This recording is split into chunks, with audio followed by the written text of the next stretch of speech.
Em março de 1996, eu fui levado para um hospital psiquiátrico e amarrado a uma cama, mais ou menos como o cara aí dessa foto. Minha família ficou arrasada quando o psiquiatra falou que eu possivelmente poderia ter transtorno bipolar ou mesmo esquizofrenia. Mas eu não estava preocupado. O que parecia insanidade para todo mundo à minha volta, para mim, era um despertar espiritual, a experiência mais sagrada e especial que tive em toda a minha vida. O que eu não sabia até estudar o trabalho de psiquiatras visionários como Carl Jung, Laura Mosher, John Weir Perry e especialmente Stan Grof, era que muitas pessoas rotuladas com transtorno mental também têm experiências espirituais poderosas, muito parecidas com a minha, e que todas essas experiências começam com o colapso do ego.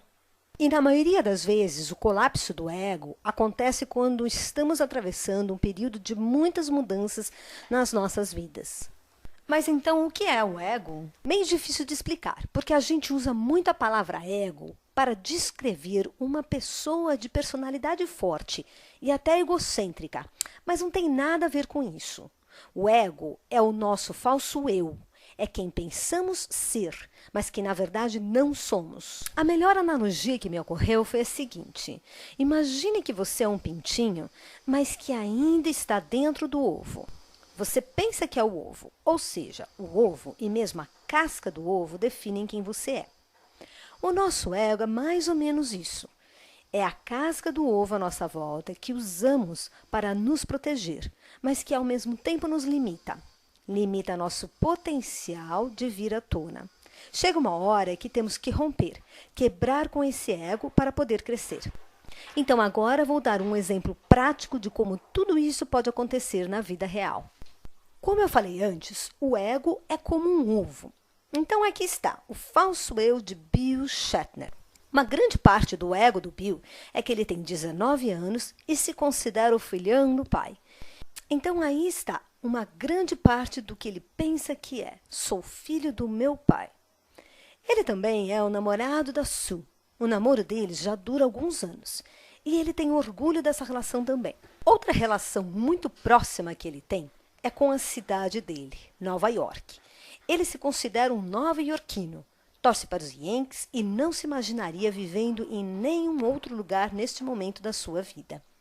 Ser nova-iorquino para ele é sinônimo de sucesso. Se você não é vencedor, então você é perdedor e é melhor sair da frente. Sendo assim, Bill é muito competitivo e, como parte dessa competitividade, ele se considera um aluno super aplicado. E, por ser um bom aluno, está se preparando para entrar numa boa universidade. Ele também é cristão.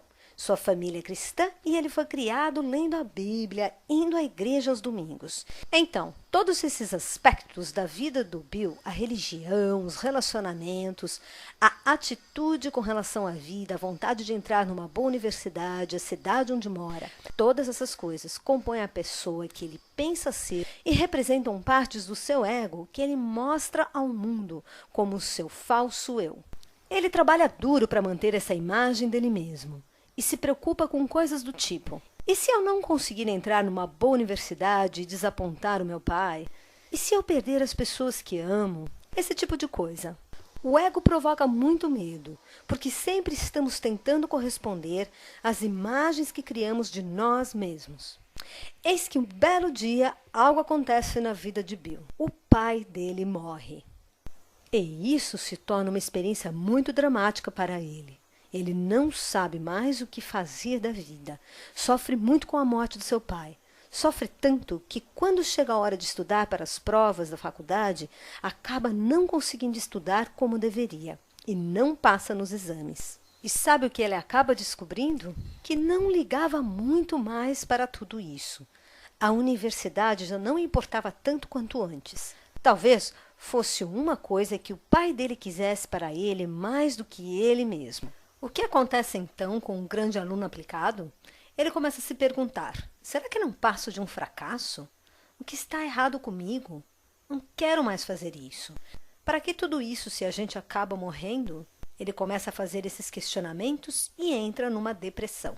Sua namorada Sue, que era bonita, mas um tanto superficial, deixa ele com sua depressão, porque não suporta a ideia de ficar com um cara deprimido, sendo que ela tem só 19 anos e quer curtir a vida, certo?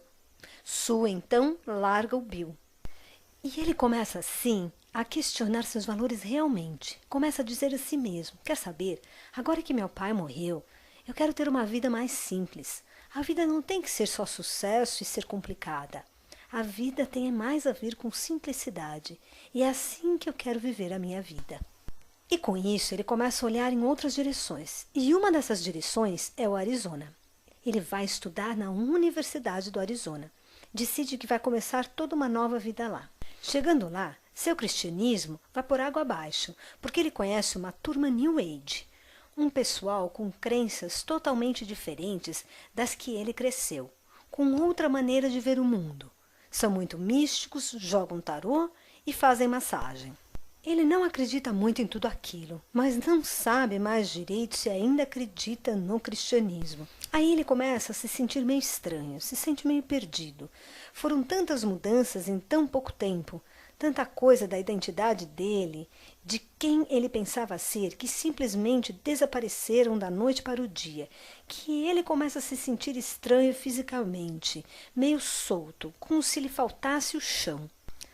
No meio de toda essa mudança, Bill vai numa festa, toma umas a mais, dá uns pegas num baseado e bum! O ego dele entra em total colapso. Tudo que ele pensava a respeito de si mesmo parece desaparecer. Ele não sabe mais quem é. Tudo que sabe é que ele sente uma enorme carga de energia de uma fonte desconhecida até então, pulsando por todo o seu corpo. Esta energia está literalmente levando ele para uma nova jornada. Ele está indo para um lugar onde nunca tinha ido.